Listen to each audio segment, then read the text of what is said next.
mean, we obviously all ministers from different parties, and as a DA representative here inside the GNU, we obviously have some priorities that we'd like to see reflected tonight. But I think many of the things that Home Affairs needs are things that are not necessarily about policy and big political things. We need resources in Home Affairs. We've actually been one of the departments that's been cut the most over the last few years. We're supposed to have 18,000 staff members. We have less than 7,000 as we're speaking. So clearly there's a need for more resourcing and prioritizing. I think the other thing that's really encouraging coming out of the Lekgotla as well is going to be on economic policy on the economic policy side of the equation. This is where I think Home Affairs has a massive contribution to make. Reforming our visa system, making it easier for people who want to come legally to South Africa, who want to bring skills and capital as well as tourism, is the second biggest thing we can do to actually grow the economy and create jobs. This is according to National Treasury, right behind load shedding.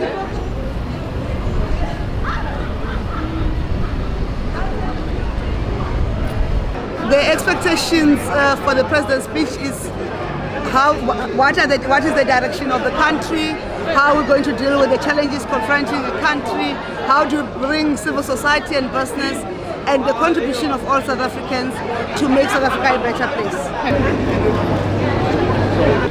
One of the things that's important for South Africans, apart from the corruption and unlawful expenditure and so on, is also working out whether there are patterns in the system and behaviors that cumulatively cost taxpayers a lot of money. But because there is never a single big amount that is involved, there's not much attention paid to them. But when you put it all up together, it runs into billions. The Auditor General, for instance, is really concerned about those kind of things. And the relationship with SCOPA is going to be very important in dealing with this. No, it's not difficult. I mean, historically, especially in the first and second term, SCOPA worked really, first and second administrations, SCOPA worked really well. The majority of MPs there were ANC MPs. The chairperson was from the IFP. And the chair of SCOPA, and the ministers, Chief Muthelezi and Reverend Sipom Zimela, were in the government. What's important is to have MPs who are members of SCOPA, who are loyal first and foremost to the Constitution. There is an added layer of protection, I think, this time around.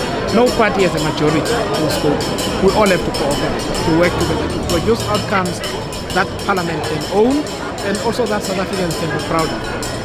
I have been in some committee discussions where the conversation has actually been really rich, right? Amongst all the political parties. I think what is needed is that somehow we transfer that onto the chamber, onto the plenary, where you see the same level of debate. But I've really been impressed by many of the political parties in their input in the Trade and Industry Committee and so on.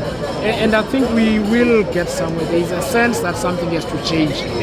And we need to demonstrate a seriousness and a commitment to the work that we need to do.